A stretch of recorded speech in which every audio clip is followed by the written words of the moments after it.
Hi everyone. I'm Xiaomu from Susan's family. Today I'll teach you all the knitting technique for the forest Intarsia sweater. This sweater comes in different sizes, and the method is similar. The entire piece is divided into front piece, back piece, sleeves, collar, and decorations.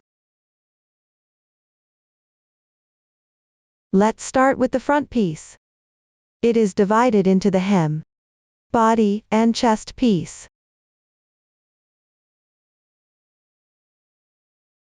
For the hem, use the right-handed long tail cast-on method, knit back and forth to form this pattern.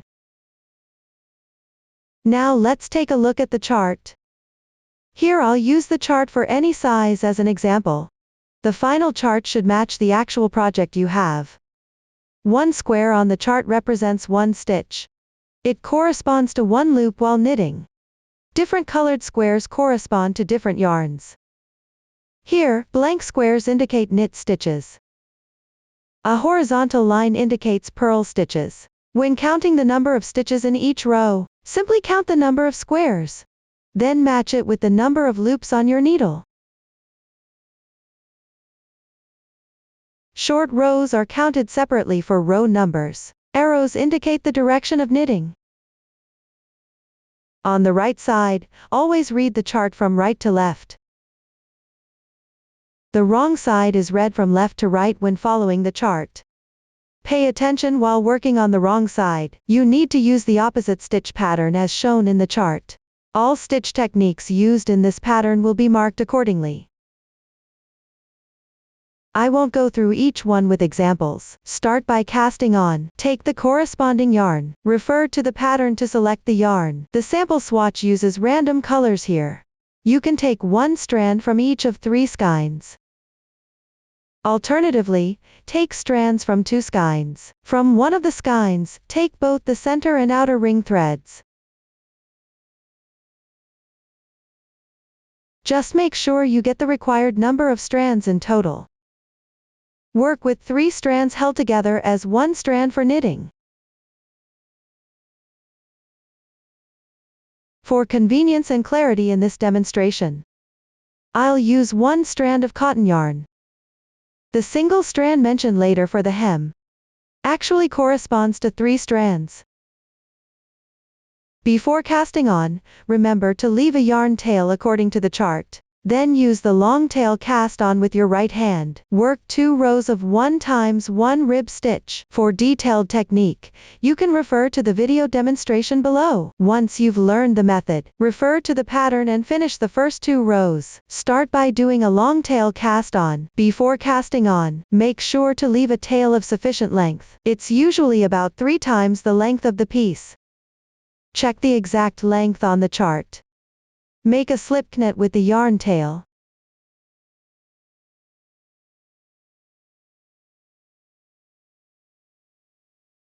Pick up a straight needle or one end of a circular needle with your left hand. Insert it into the loop. Slightly tighten the knot. This is the first stitch. Hold both strands of yarn with your right hand. Place your thumb and index finger between the 2 strands. Pay attention. The thread connected to the yarn ball is held on the index finger.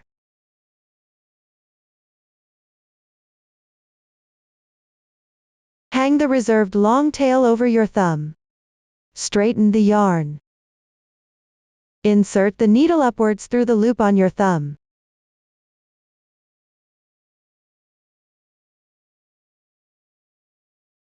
Then pick up the yarn on your index finger from behind to front. Pass the yarn through the loop on your thumb.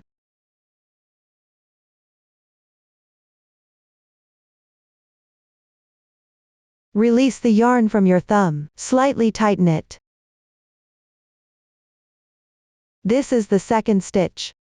Now start the third stitch. Straighten the yarn again. Insert the needle upwards through the loop on your thumb.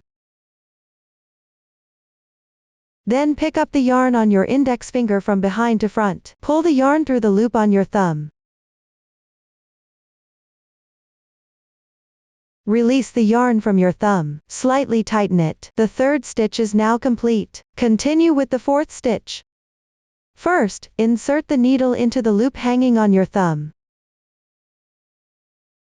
Then pick up the yarn hanging on your index finger and pass it through the loop on your thumb. Release the yarn from your thumb. Slightly tighten. The fourth stitch is now complete. Note: the yarn connecting to the skein should always be held on your index finger. The reserved yarn should be held on your thumb. Don't mix them up. Following this method, continue casting on.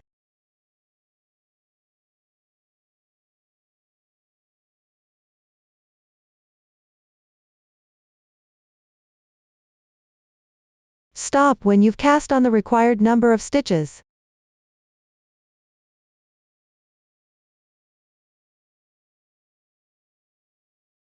This is the long tail cast on method.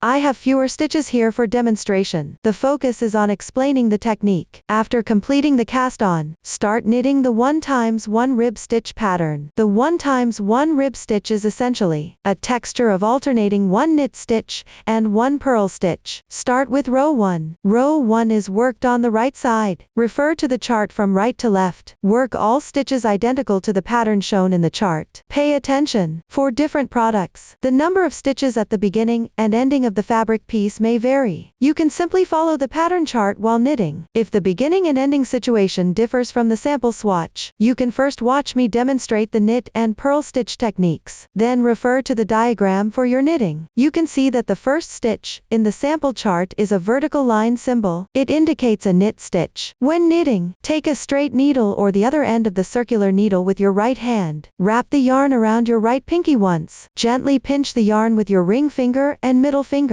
Place the yarn between your index finger and middle finger. This is the basic posture for knitting. Before making a knit stitch, place the yarn under the right needle. That is, from the back. Then insert the right needle from left to right into the first loop.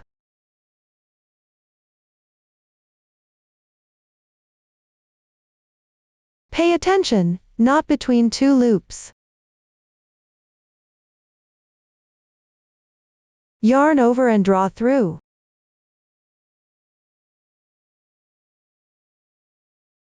At the same time, release the loop from the left needle. One knit stitch is done. The second stitch is a horizontal symbol, which indicates a purl stitch. Mindful, when alternating between knit and purl stitches, make sure to place the yarn in the corresponding position before knitting. Therefore, before making a purl stitch, bring the yarn to the front first, then do the purl stitch. Insert the right needle from right to left into the loop. Yarn over and draw through.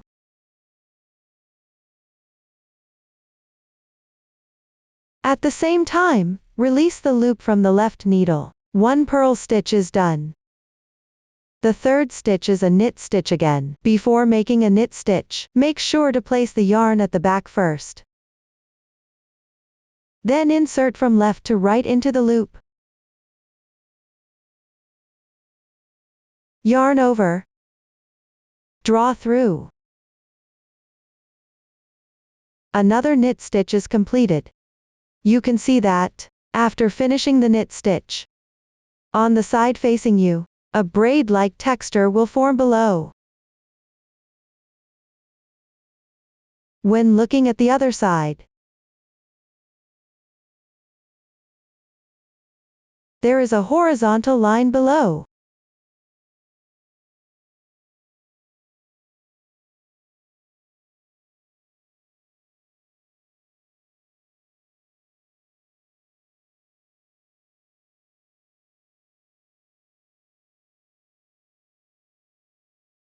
The fourth stitch is another purl stitch. The yarn should be placed in front of the needle. Insert from right to left into the loop. Yarn over and draw through.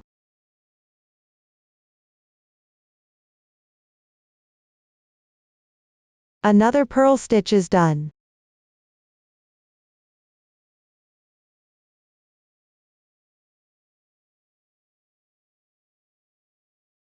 You can see that, after finishing the purl stitch, on the side facing you, there is a horizontal line below the loop.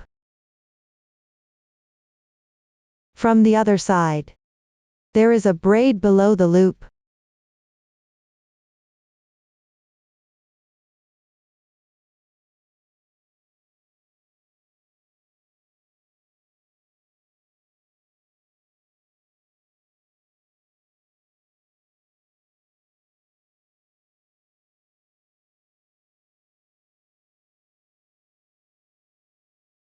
Following this pattern, continue to alternate one knit stitch and one purl stitch. For the last few stitches, refer to the chart for crocheting. Complete the first row, due to the casting on method. If the first row of knit stitches is a bit difficult, you can also insert the hook from behind the loop to make the knit stitch.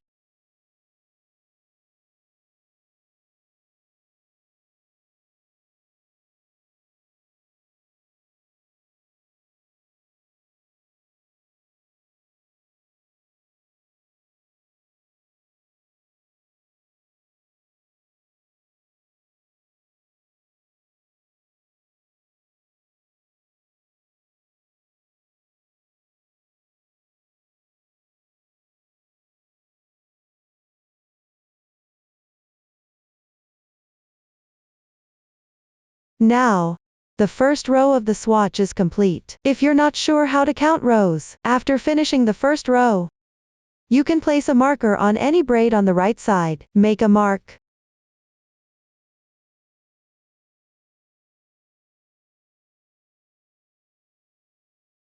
This makes it convenient to count rows.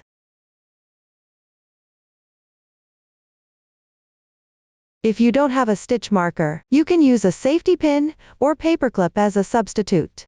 This also serves as a mark on the right side. Next, work the second row. The second row is worked on the wrong side. Read the chart from left to right. You'll need to work the opposite stitch pattern of what's shown. That means knit symbols are worked as purl stitches, and purl symbols are worked as knit stitches. The swatch chart starts with one knit symbol. I'll work one purl stitch. Note: when you purl, make sure the yarn is in front of the needle before you start.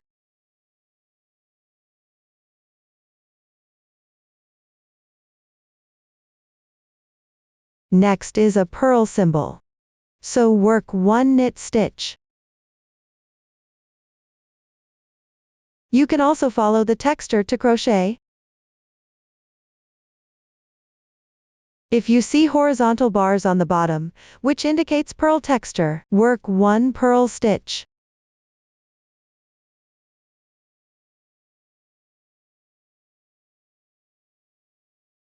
If you see braids on the bottom, which indicates knit texture,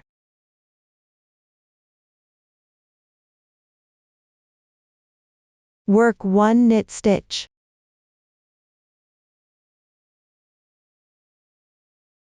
For horizontal lines, work a purl stitch. For braids, work a knit stitch.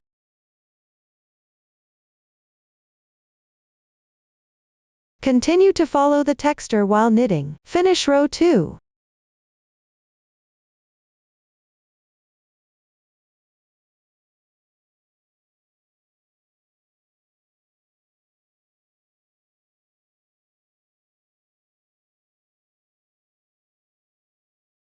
This way, row 2 is completed. Now move on to row 3. You can also refer to the texture below to knit. If the texture of the edge stitch is unclear, refer to the pattern chart for knitting.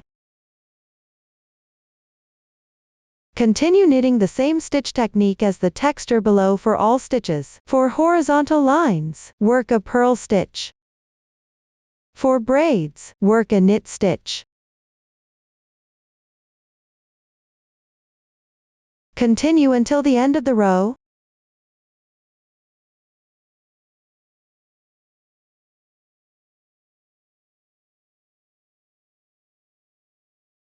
For the last stitch, you can refer to the chart for knitting.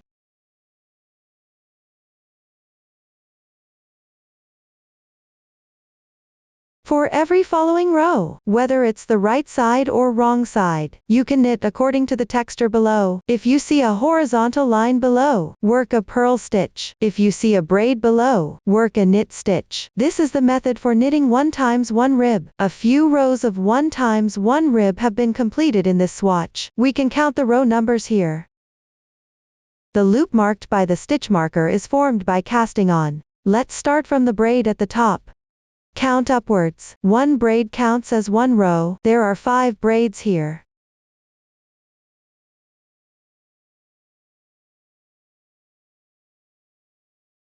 Add the loops on the needle, which also count as 1 row. Therefore, we have completed a total of 6 rows here. This is the way to count rows in 1 times 1 rib. Now work row 3. I will demonstrate here using the swatch. Start with 3 purl stitches.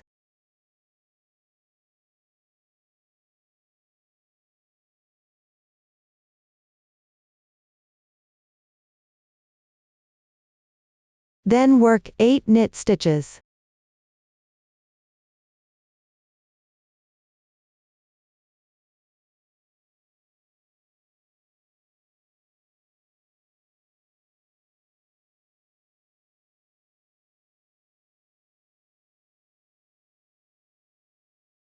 Four purl stitches.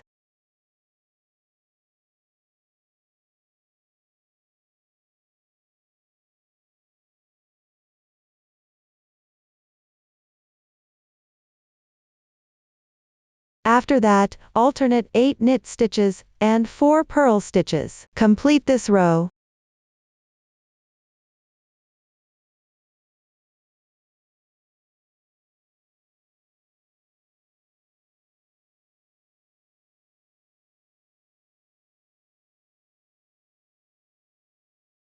Ending with 3 purl stitches. That completes row 3. For rows 4 to 6, refer to the chart and work back and forth. This will create this texture. Everyone can now complete it. Then move on to row 7. Start working according to the texture pattern.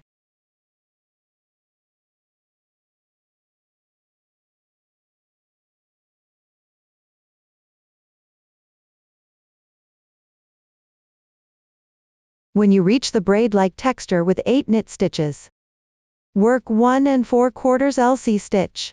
To prevent the loops from slipping off, use a sewing needle for assistance. First, pick up the 4 loops on the left side onto the sewing needle.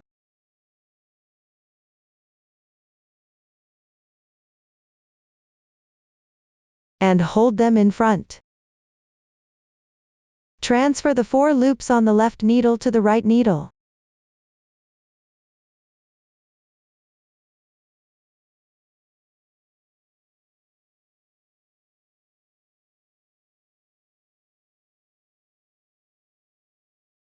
Then return the loops from the sewing needle back to the left needle.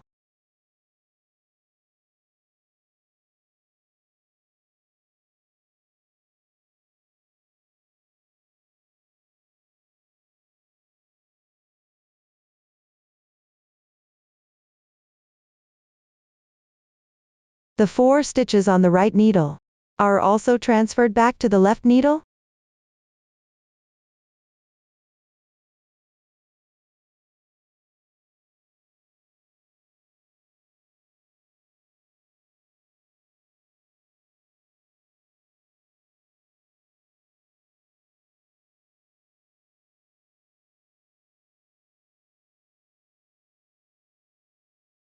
This swaps the positions of the 4 stitches on the left and right. Now the 4 loops on the right side are in front.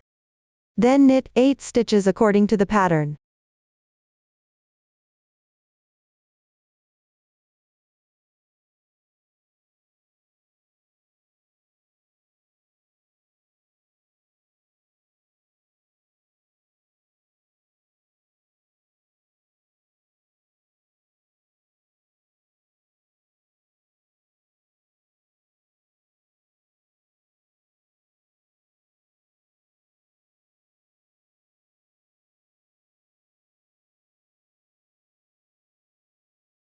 The 4/4 LC stitch is now complete. Continue working based on the texture.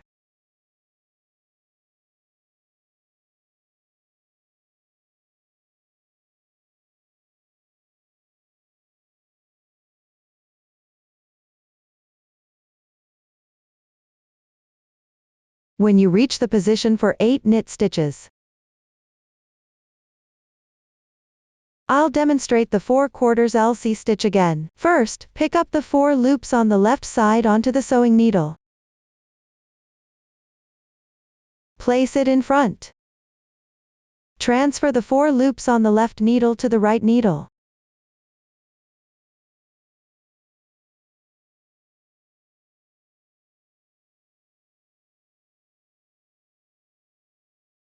Then take the loops on the sewing needle, and the 4 loops on the right needle, and transfer them back to the left needle one by one.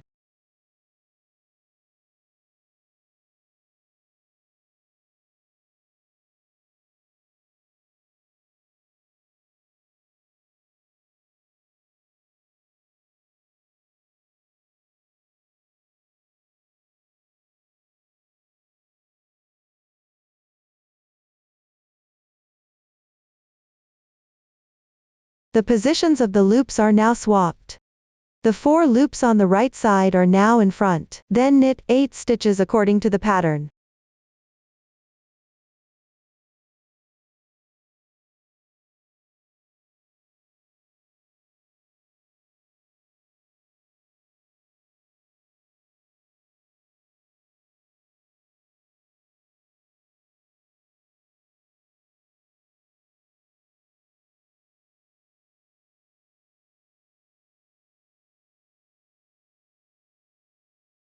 The 4/4 LC stitch is now complete. Continue working the 4/4 LC stitch at the position of the 8 knit stitches below. For all other positions, follow the texture pattern. Complete this row.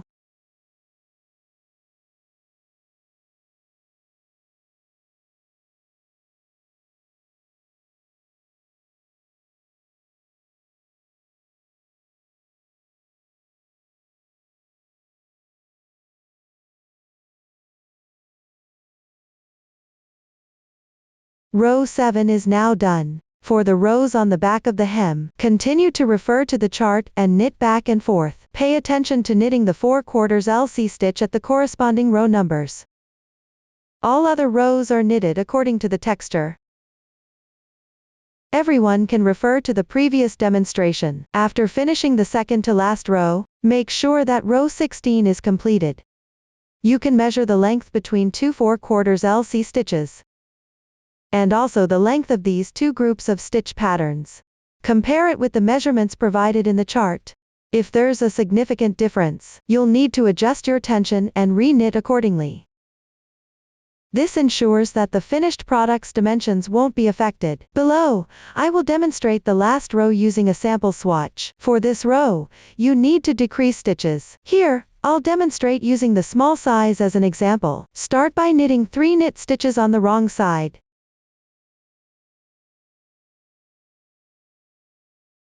Then 3 purl stitches.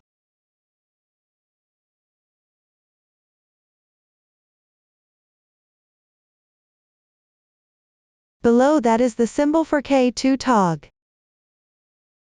Here, on the wrong side, we do K2 tog.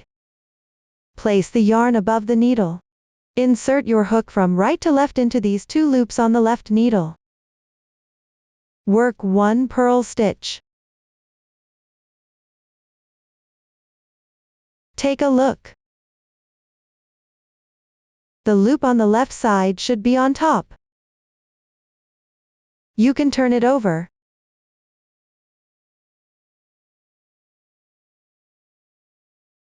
And you'll see the texture of K2 tog stitch. That's how you complete one K2 tog stitch. From now on, we'll call it K2 tog. Continue to follow the pattern chart and knit.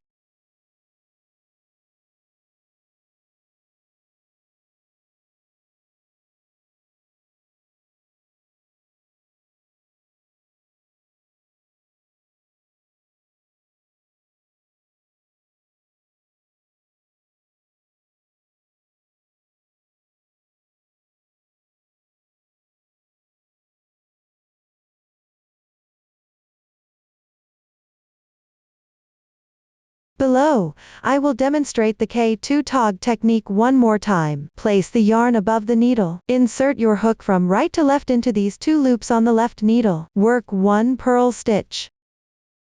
The K2 tog is done. Keep following the chart instruction and continue knitting, and decrease at the corresponding position. After finishing this row,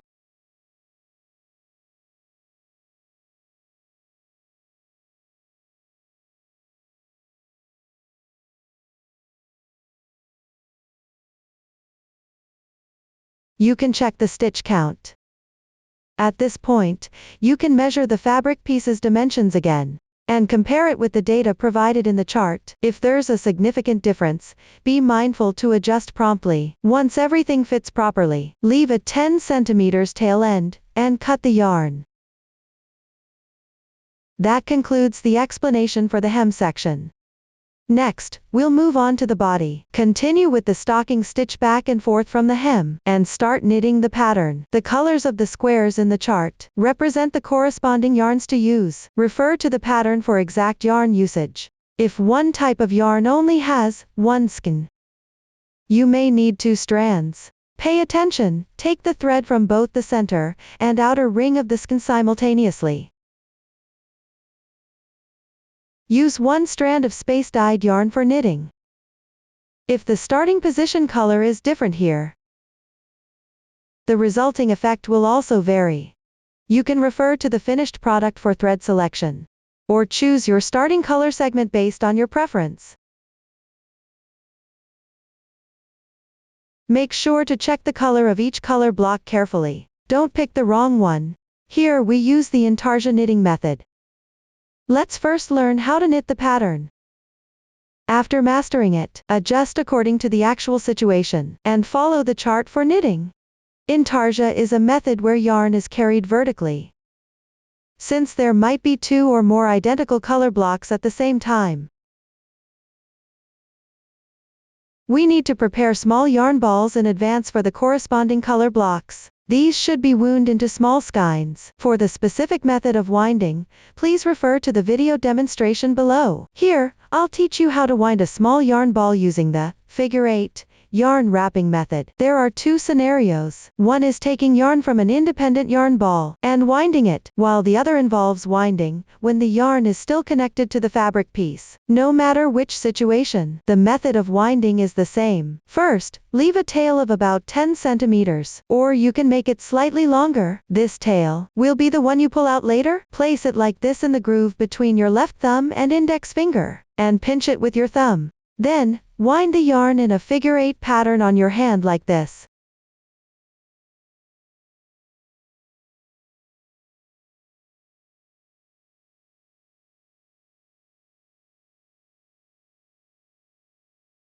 If the yarn is connected to the fabric piece while winding a small yarn ball, you wind it like this.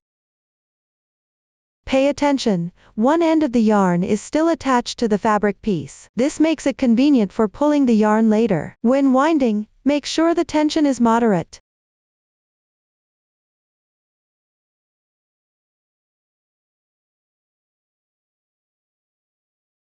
The more stitches in a color block, the larger the yarn ball should be. If there are fewer stitches in a color block, you can wind a smaller yarn ball. If later on you find the yarn isn't enough, just join a new yarn and keep knitting. After winding to the desired size, leave a short yarn tail and cut it off.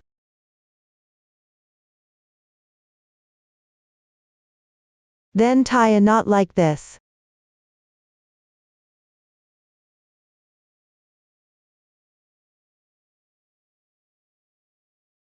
You can wrap the middle a few times first to secure it.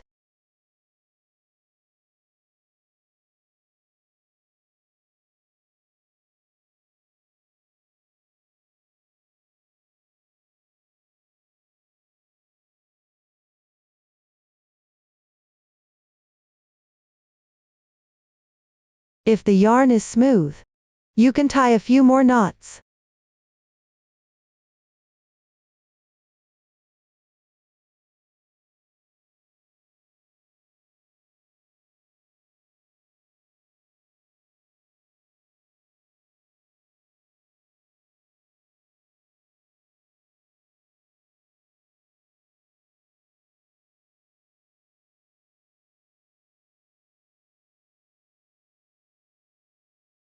If the yarn tail here is too long, you can trim it slightly shorter. This is the method for winding small yarn balls. When you use them, just gently pull the yarn like this.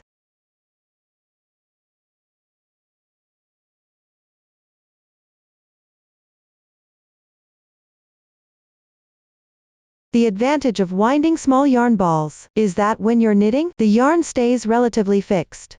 The ball won't slip off. When you have many yarn balls, they are less likely to tangle with each other. This makes knitting more convenient. If you reach the ending of a small yarn ball, and it becomes a bit loose, you can take it apart, and rewind it.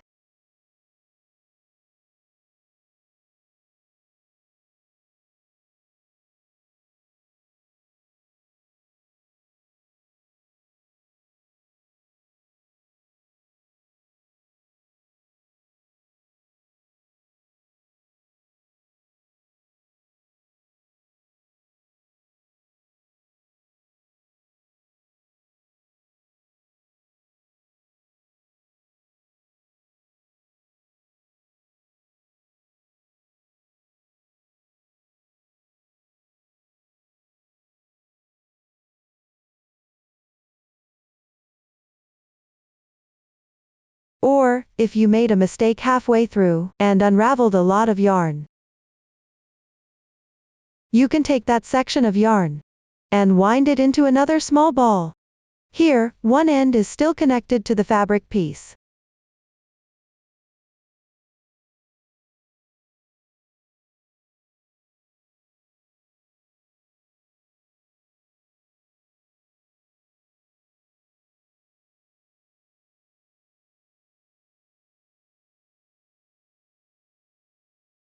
After winding,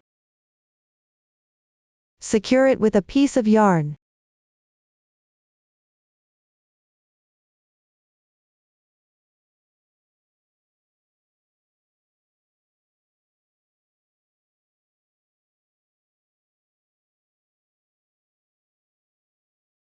And that's it. Next, depending on the situation, wind up the small ball of yarn you'll need to start knitting. After winding the yarn ball, let's begin knitting. Start with row 1. Take out the first corresponding yarn.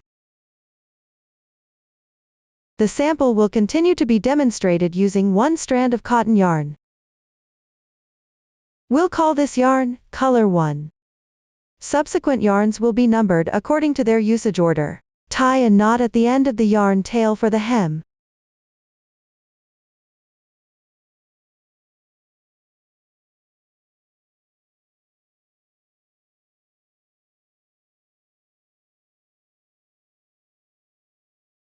Push it to the bottom.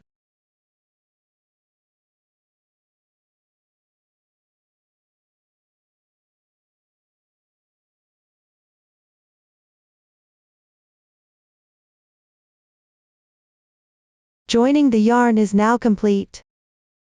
For subsequent yarn joins, you can follow this method on the wrong side. Use color 1 to knit the corresponding number of stitches for the hem.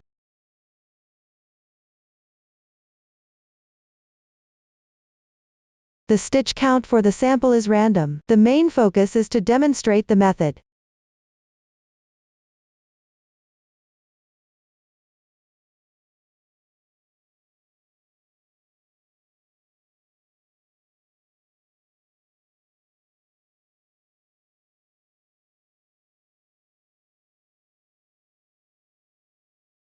After completing, refer to the chart and take color 2.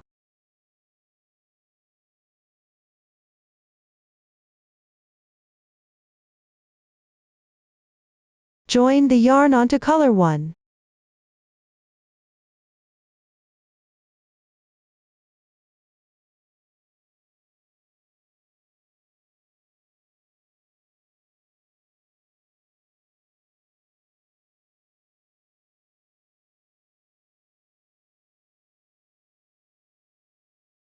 Here, color 1 will still be needed in the corresponding area for the next row.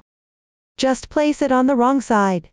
Continue knitting the stitch count corresponding to color 2.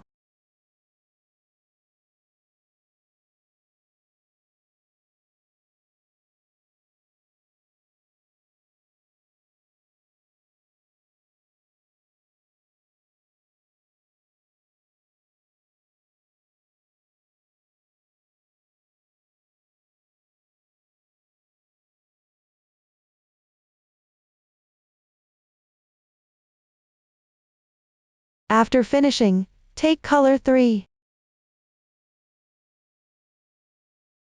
Join the yarn in the same way.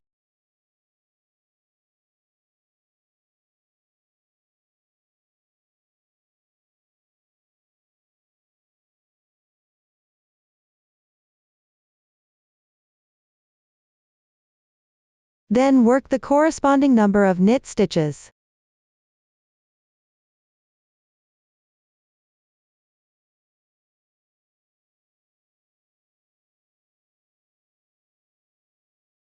Follow this process for the rest. Refer to the chart to take and join the yarn. Work the knit stitches. Finish this row.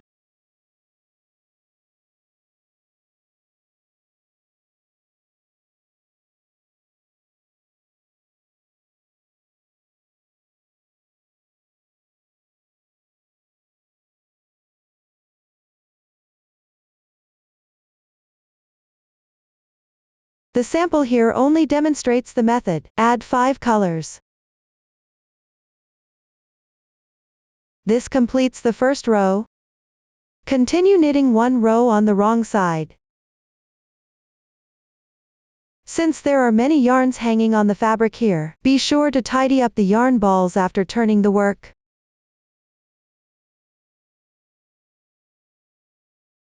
The sample uses color 5 to knit the corresponding number of purl stitches.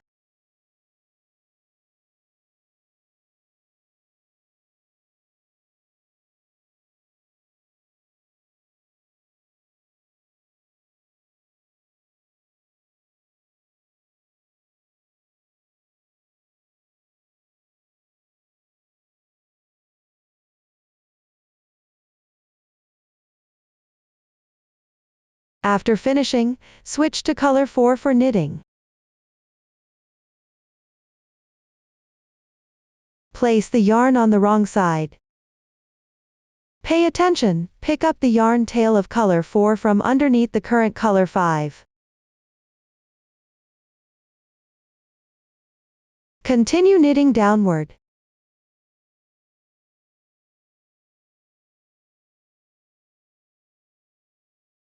Make the first stitch at the color change a little tighter.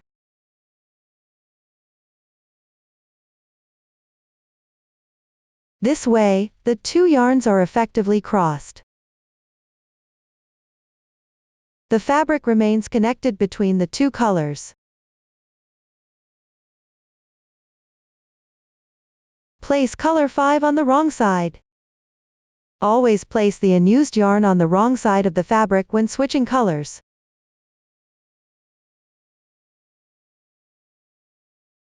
At this point, you're working on the wrong side of the fabric. Just keep it on the side facing you as you work. Carry on with the knitting afterward. Finish the section for color 4.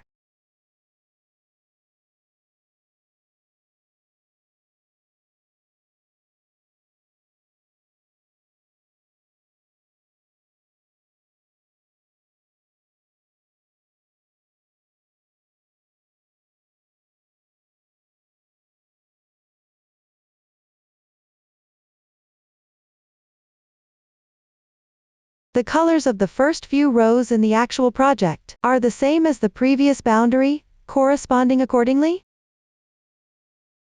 Later, you may encounter situations where stitches are staggered by 1 to 3. Here, I'll knit 2 extra stitches with color 4 to demonstrate this situation. Switch to color 3 and continue knitting downward. Similarly, pick up color 3 from underneath color 4. And start knitting.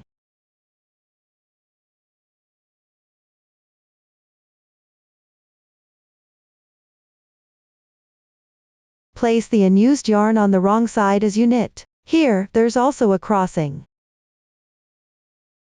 Pay attention to stretching the fabric. Make sure the carried yarn isn't too tight. Keep the fabric flat.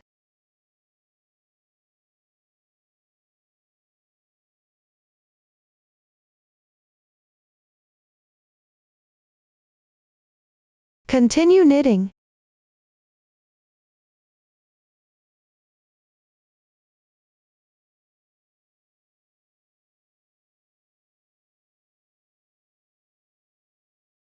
if the staggered distance exceeds 3 stitches.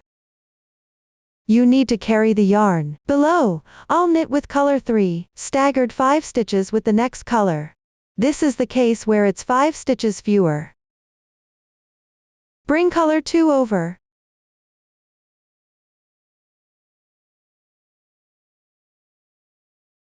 Note that you always pull the yarn from below the dropped stitch.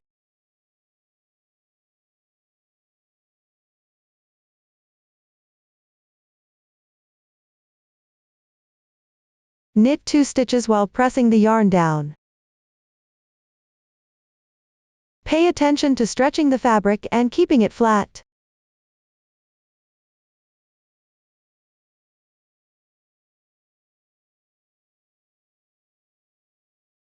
When knitting the next stitch, carry the yarn of color 2 together.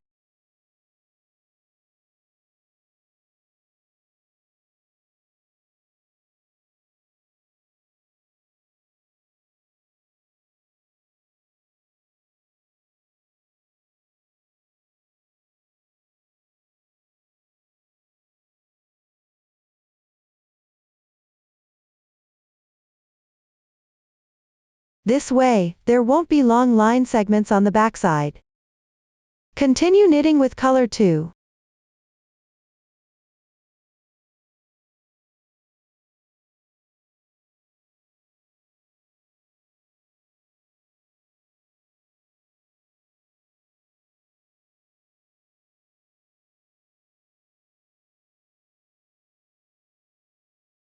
Knit 5 more stitches. While knitting, carry the yarn of color 1 together.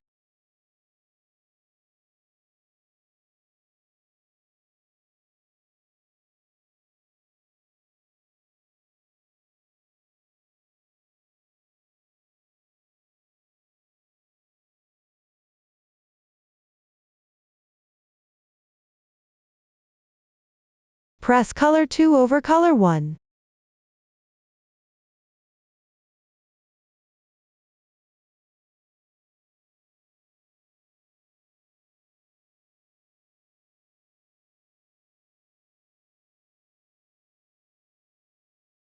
Then switch colors and continue knitting.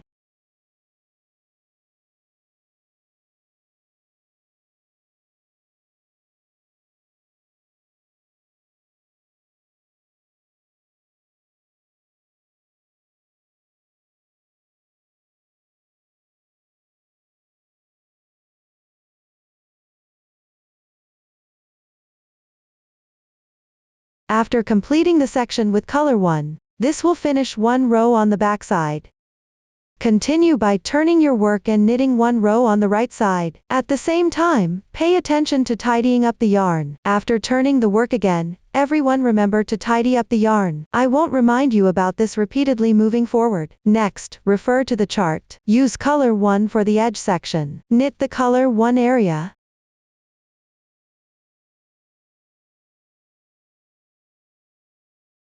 Continue knitting the color 2 section downward, from below the current yarn tail. Pick up color 2.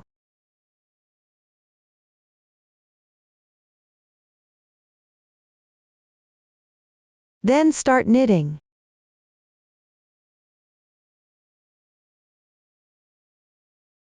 Again, the 2 strands of yarn cross each other once. Continue knitting downward afterward. Finish knitting the color 2 section. Leave color 1 on the wrong side.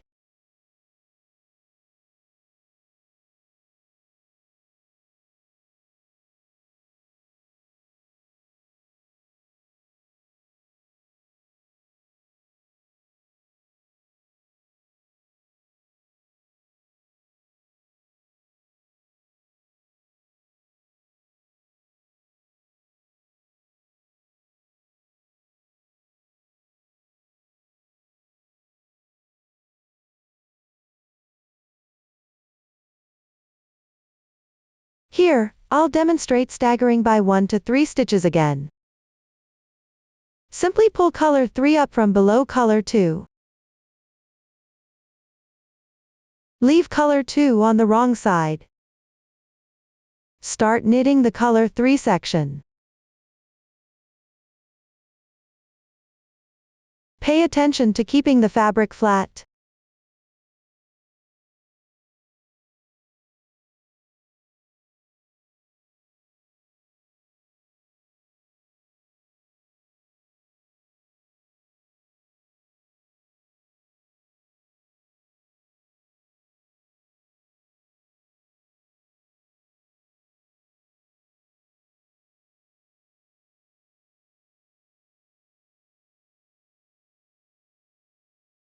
When you reach the boundary, I'll demonstrate knitting 5 extra stitches here. Bring color 4 along while knitting.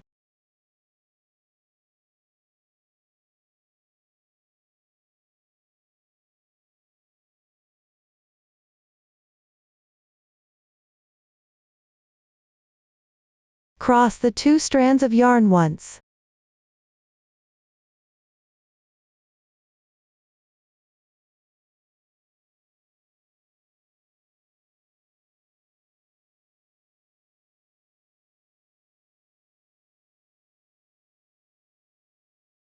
Then switch colors. Knit the color 4 section.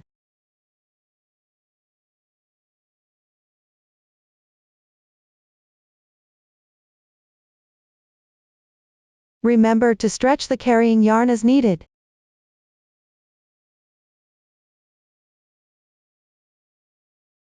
At the ending of the color 4 section, I'll demonstrate knitting with 5 fewer stitches.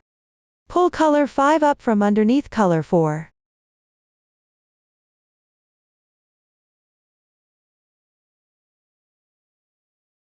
Continue knitting.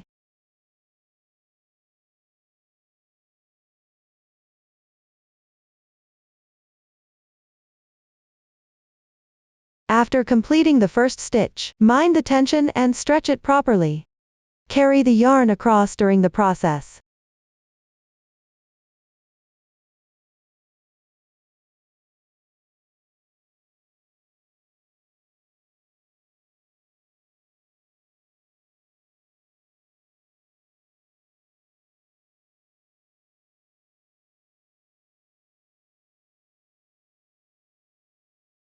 Once this row is finished,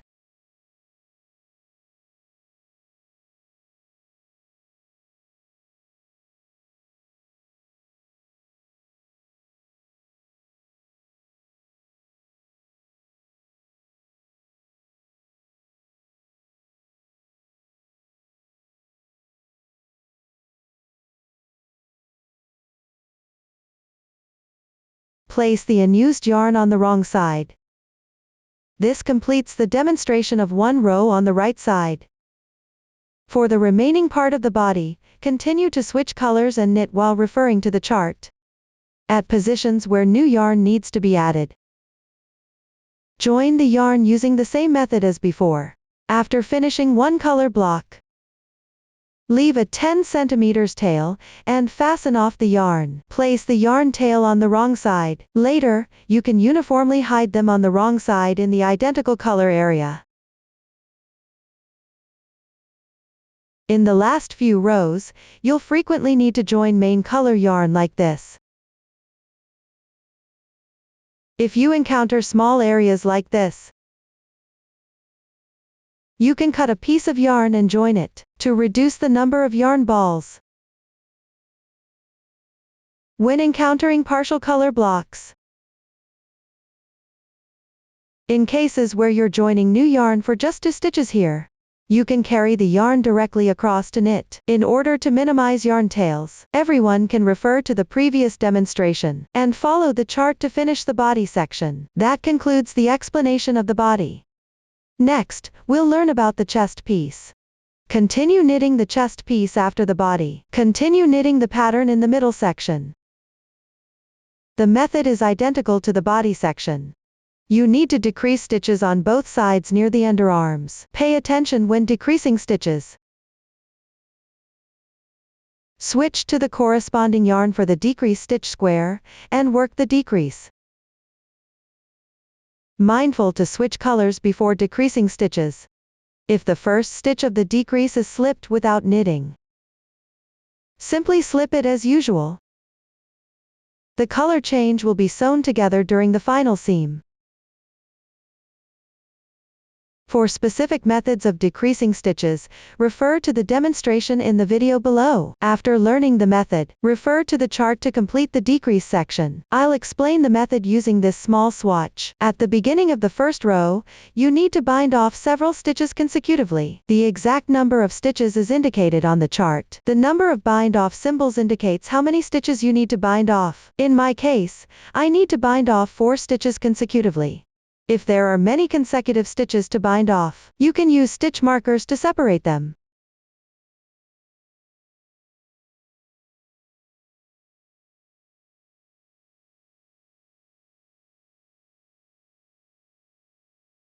Start binding off.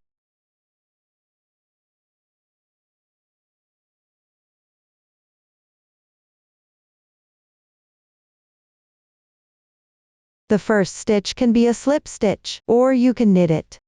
Here, I'm doing a slip stitch. Then knit 1 stitch.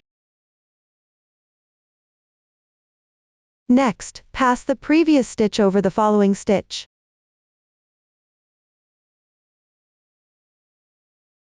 That's how you bind off 1 stitch. Unless otherwise specified, on the right side, you bind off using knit stitches. Continue with 1 more knit stitch. Bind off 1 stitch.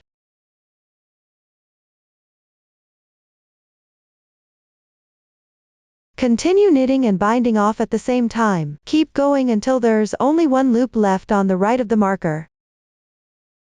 Here, I have 2 loops left, so I need to bind off 1 more stitch.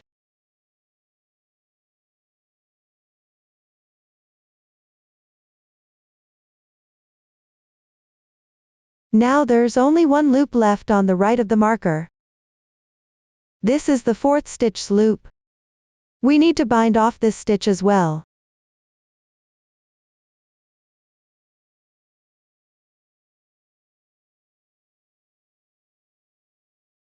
Therefore, knit 1 more stitch and bind it off.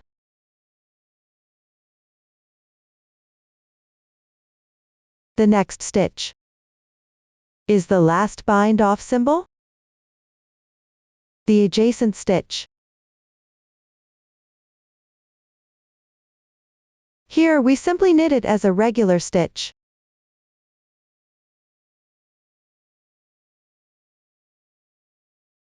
Pay attention, because the stitch technique may vary depending on the pattern. You need to refer to the chart for this stitch. After finishing, bind off the 4th stitch as well.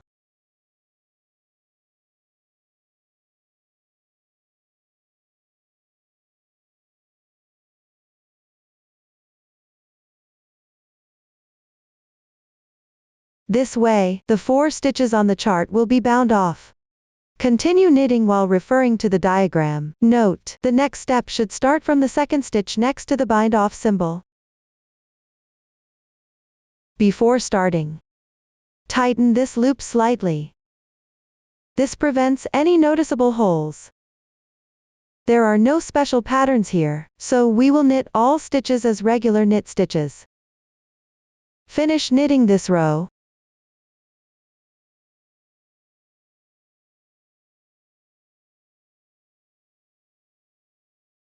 That concludes the first row. Continue with the second row. We will work this row on the wrong side. You also need to bind off 4 stitches at the beginning. Separate them first with a stitch marker. Start binding off the stitches. Similarly, you can slip the first stitch. Or you can knit it as a purl stitch. Here, I'll slip the first stitch. Then knit 1 purl stitch.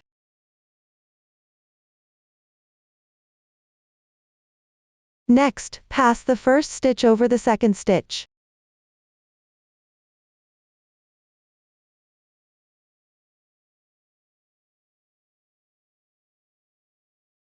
That's how you bind off one stitch. Continue with another purl stitch. Bind off one more stitch.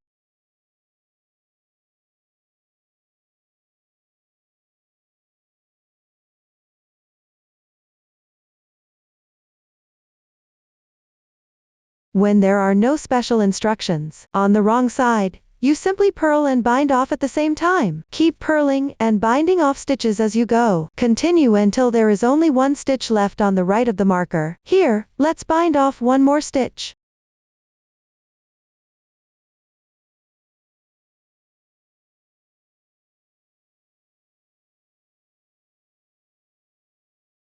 Now there is only one stitch left on the right of the marker. That means we have the remaining loop from the fourth stitch. Bind off this stitch as well. So you need to purl one stitch and then bind it off. This applies to the next stitch, which is the last stitch adjacent to the bind off symbol. On the wrong side, we will purl this stitch and bind off the fourth stitch.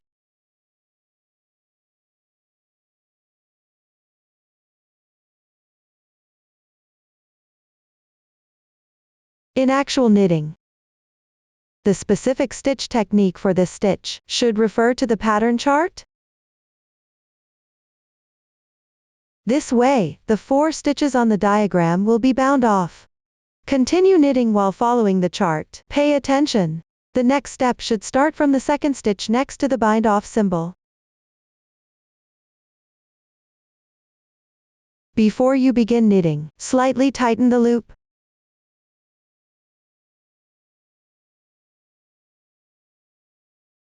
This prevents obvious holes. There is no special pattern here, so we will work all purl stitches.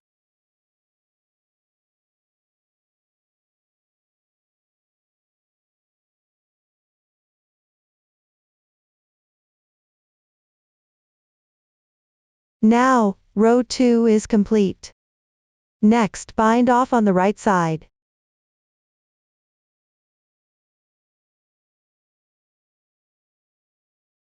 Using the same method as in row 1 here.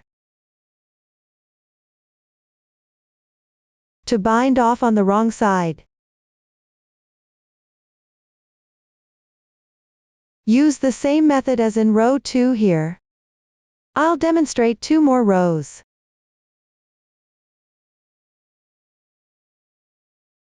Continue with row 3. At the beginning of this row, bind off 2 stitches.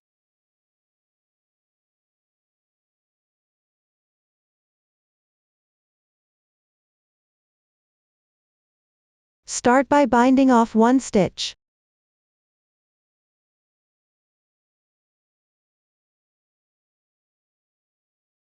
On the right side, work a knit stitch for binding off.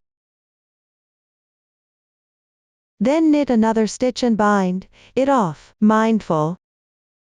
When binding off the last stitch, the stitch you need to work should follow the pattern chart. Sometimes the pattern is special, so this may not necessarily be a knit stitch here. Everyone, don't make a mistake while knitting. It's the same on the wrong side. Now I'm going to bind off 2 stitches. Continue and finish this row.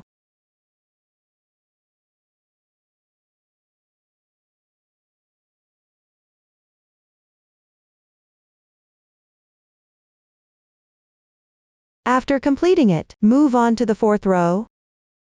At the beginning of this row, bind off 2 stitches as well. Start by binding off 1 stitch. On the wrong side, work a purl stitch for binding off.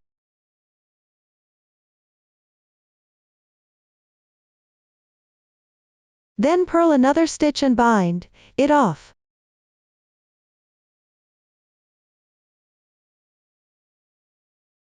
This way, you've bound off 2 stitches. Continue knitting the rest of this row.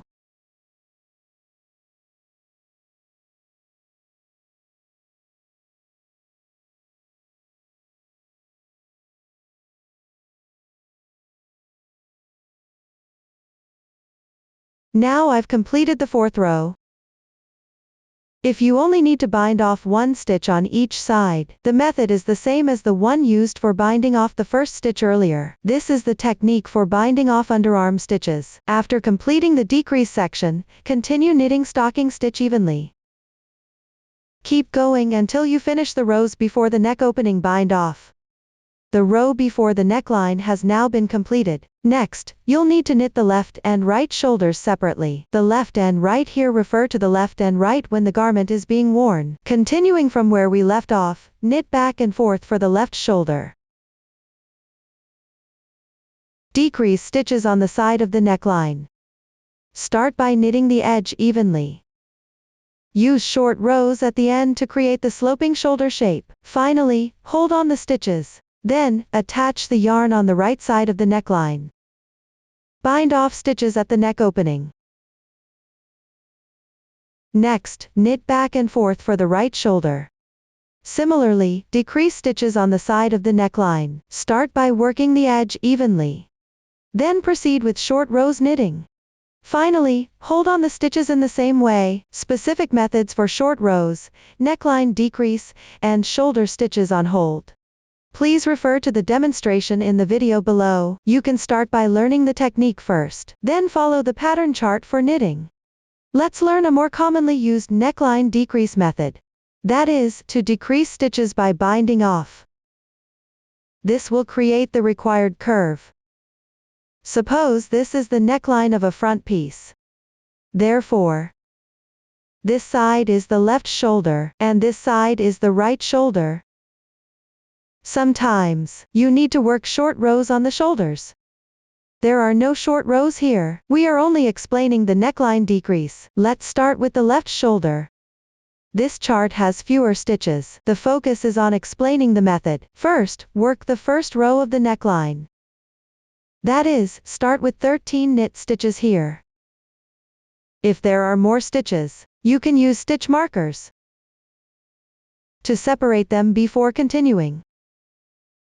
I've already finished the first row. The remaining loops are paused for now. Next, work row 2. Work it on the wrong side for row 2. You'll notice that this row starts with binding off 3 stitches in a row. If there are more stitches to bind off consecutively, we can separate them first, using stitch markers.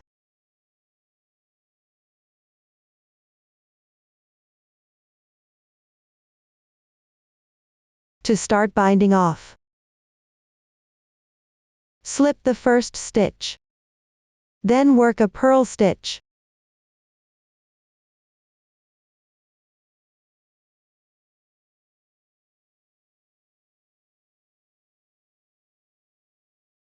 And pass the slipped stitch over the purled one.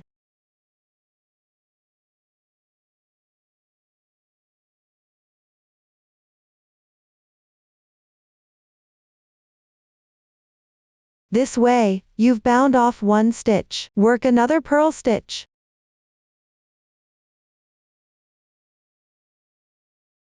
Then bind off one more stitch.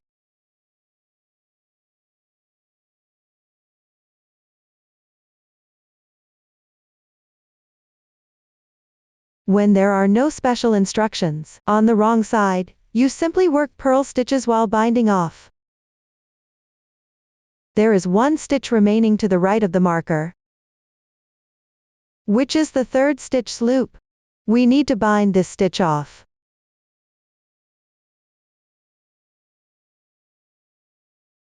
Therefore, work one more stitch and bind it off.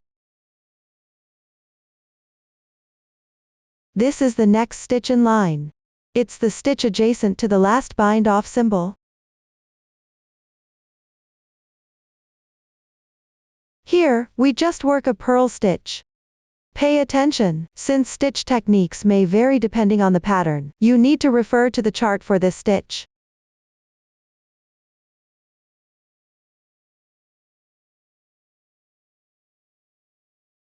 After finishing, bind off the third stitch.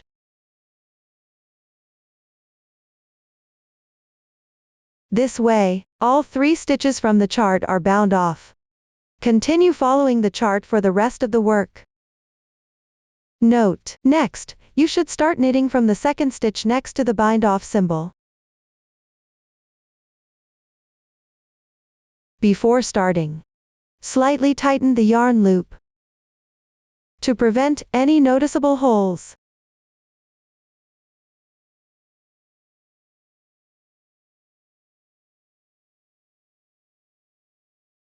There's no special pattern here, so we will work all stitches as purl stitches.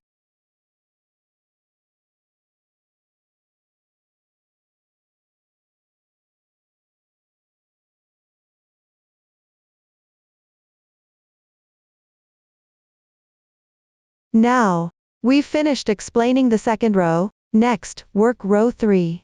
Refer to the chart and knit all stitches. I've already finished it. Now continue with row 4. Here, just bind off 2 stitches at the beginning. The method is identical to row 1.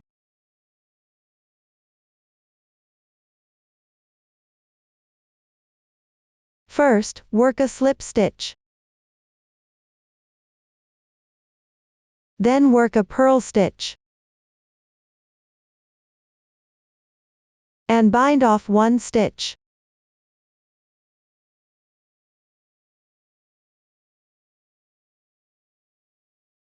Continue with 1 purl stitch. Bind off 1 stitch.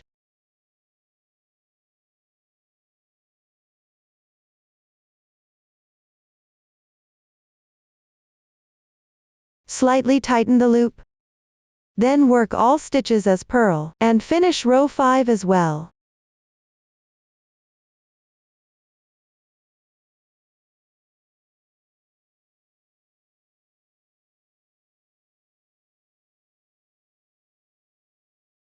Now, I've already completed row 5. Continue with row 6.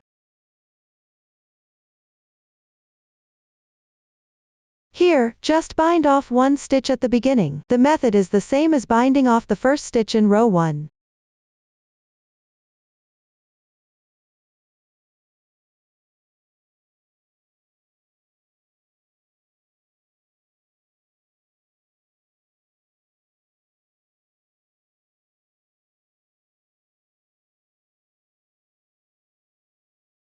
After completing it, work all stitches as purl. The remaining rows 7 and 9 are all worked as knit stitches. Row 8 is identical to row 6.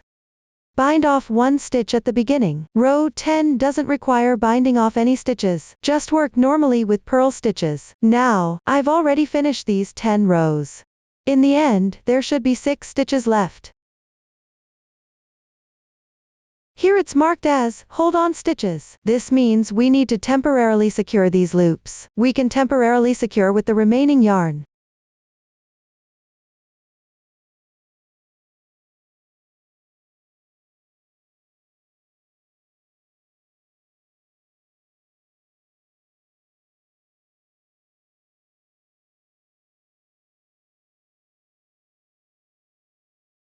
If there are no special requirements for the yarn tail, just leave about 15 centimeters and cut it off.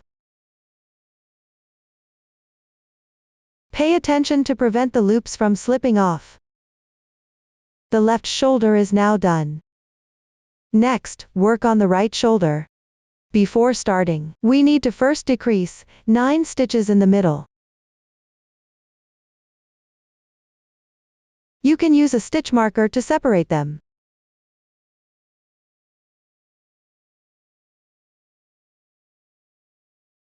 Pick up the new yarn. Make a slip knot with the yarn. Slightly tighten the small loop.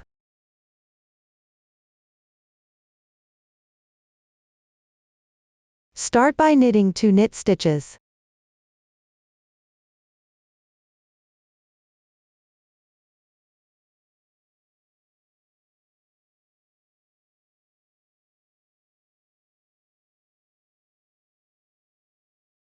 Then decrease 1 stitch.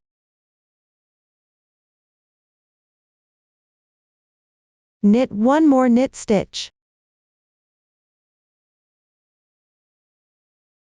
Decrease one more stitch. If there's no special instruction, on the right side, you'll bind off while knitting the stitches. Continue to decrease the remaining stitches.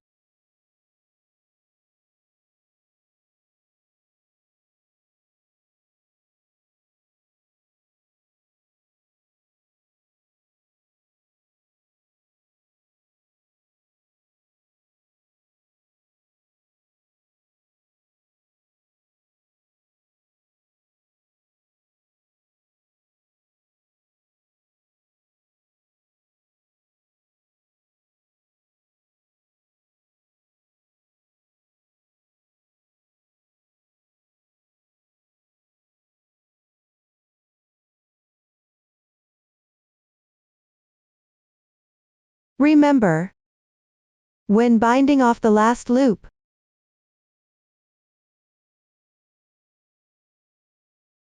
this stitch you're working on is the first stitch to the left of the bind off symbol in the chart. Refer to the pattern for the correct stitch technique. Here, we'll continue with knit stitches and bind off.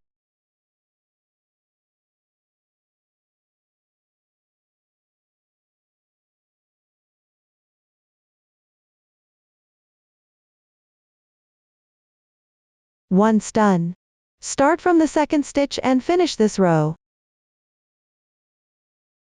Then, on the wrong side, work the second row entirely in purl stitches. I've now finished the second row. Continue with the third row. At the beginning, bind off 3 stitches consecutively.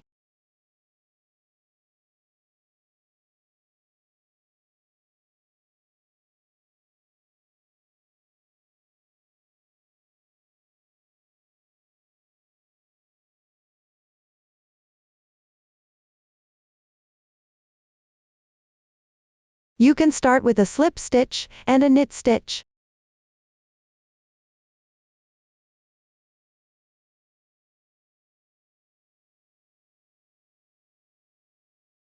Bind off 1 stitch.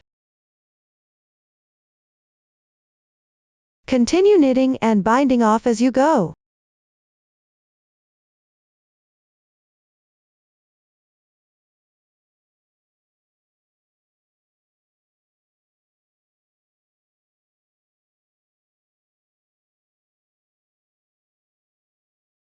Now, the 3 stitches are now bound off. Continue and finish the third row, then finish the fourth row. I've now completed the fourth row. At the beginning of the fifth row, bind off 2 stitches. The method for binding off this stitch is the same as the first 2 stitches of the third row.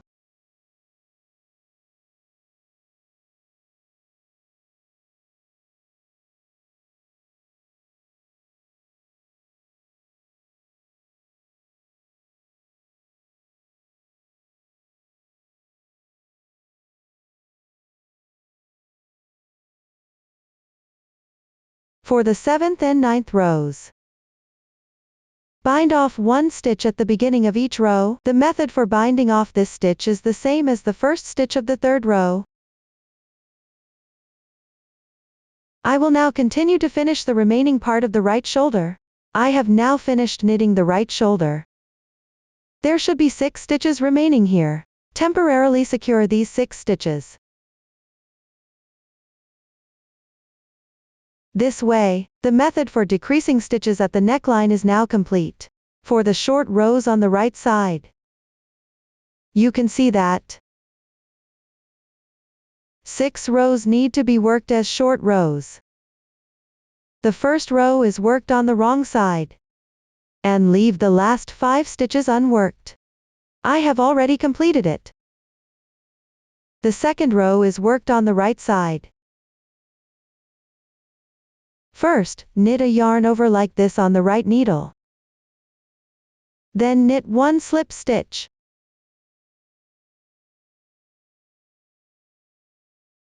After that, knit 1 by 1 accordingly. Finish knitting this row.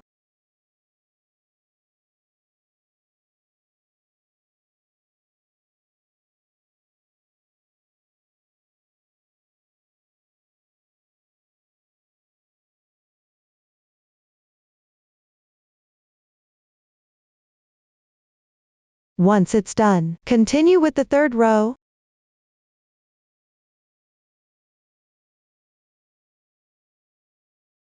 For this row, except for the first 5 stitches at the end, you also need to leave 4 stitches unknitted. Pay attention. The yarn over is not included.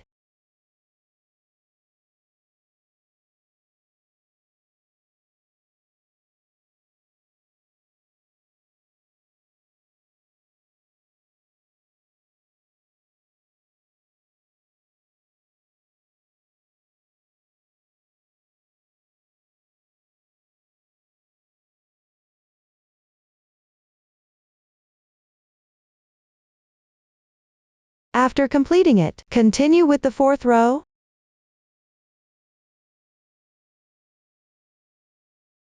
The knitting method is identical to the second row. First, knit a yarn over like this. Then knit 1 slip stitch. Then, following the chart, knit the rest of the row as usual.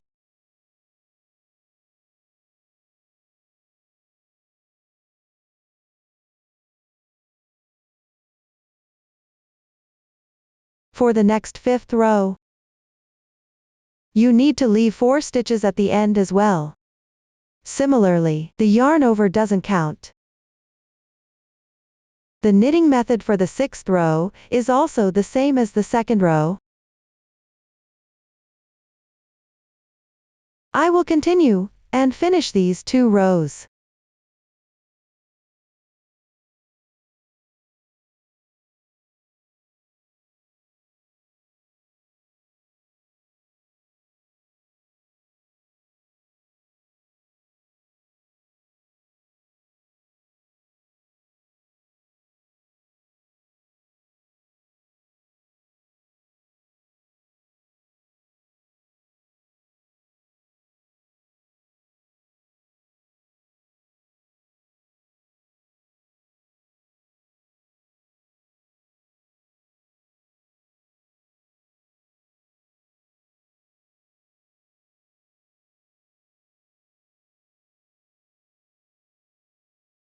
Now, I have completed the short rows. Finally, we need to knit 1 more row to eliminate the row difference. This is commonly referred to as row elimination. Start by working into each stitch with a purl stitch. Keep going until you reach the stitch before the yarn over.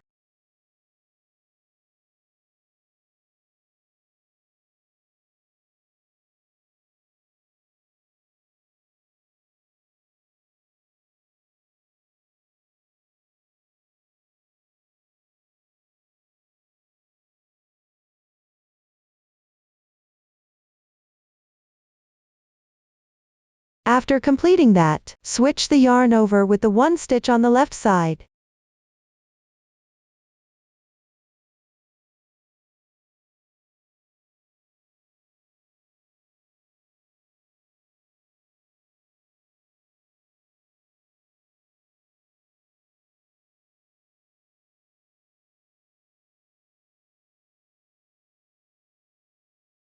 Then combine them and knit 1 purl stitch.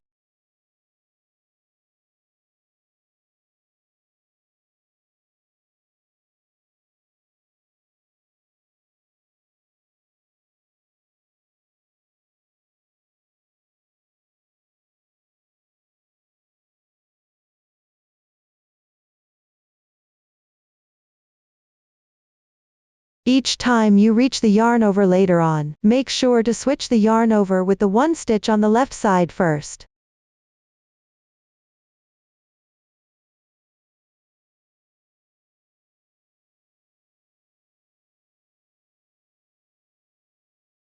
Then combine them and work a purl stitch.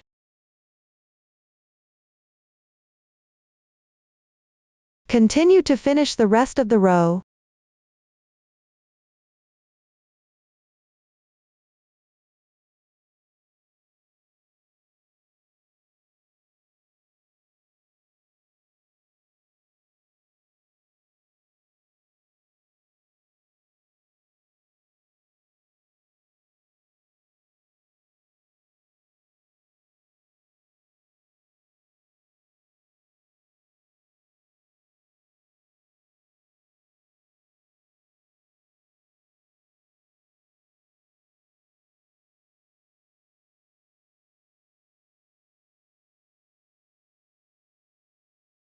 Now, the row elimination is already complete. You can take a look now. This is what the right side looks like.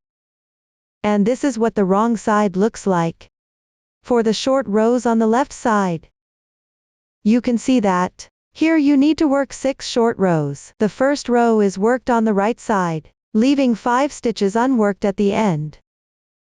I've already completed it. The second row is worked on the wrong side. First, create a yarn over like this on the right needle.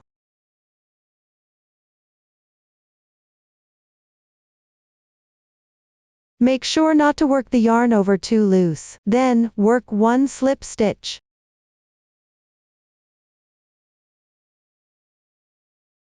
Next, purl each stitch correspondingly. Finish working this row.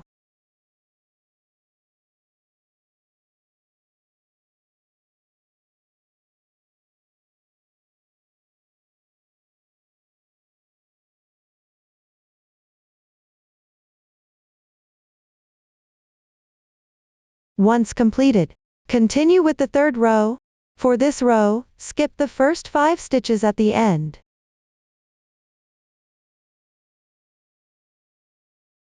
You also need to leave 4 more stitches unworked. Pay attention, the yarn over is not included in this count.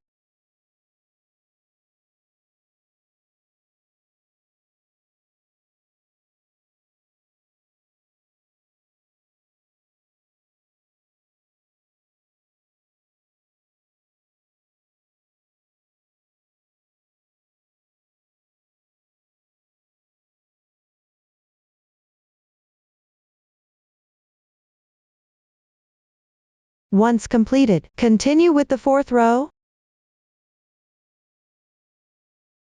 The method is identical to the second row. First, yarn over once like this. Then work 1 slip stitch. Next, follow the chart to complete the rest of the row as usual.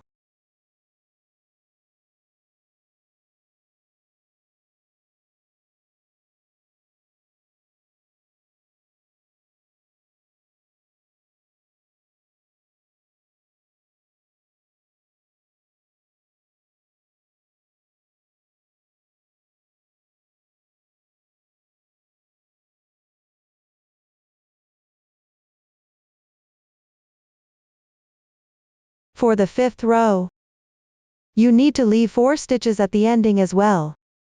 Similarly, the yarn over does not count.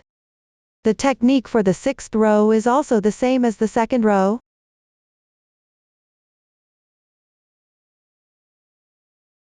I will continue and finish these 2 rows.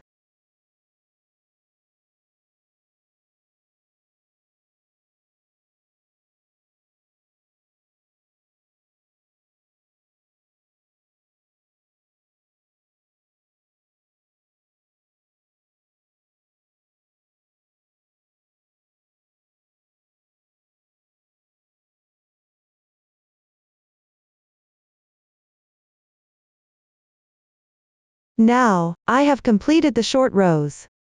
One more row needs to be worked to eliminate the row difference. This is commonly referred to as row elimination. Start by knitting 1 by 1 correspondingly.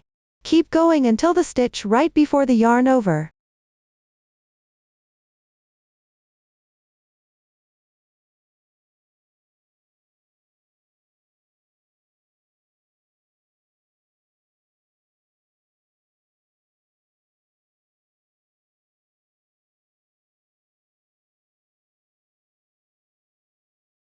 After completing that, combine the yarn over with the stitch on the left into 1 knit stitch.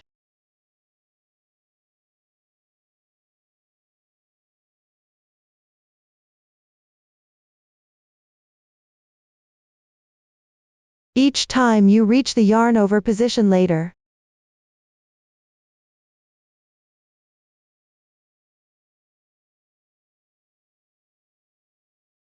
merge the yarn over with the stitch on the left into 1 knit stitch.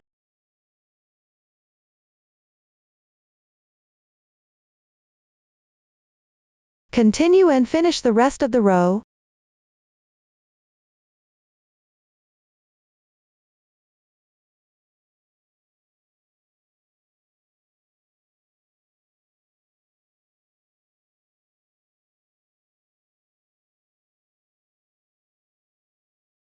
Now, the row elimination is completed. You can take a look. This is how the right side looks. This is how the wrong side looks.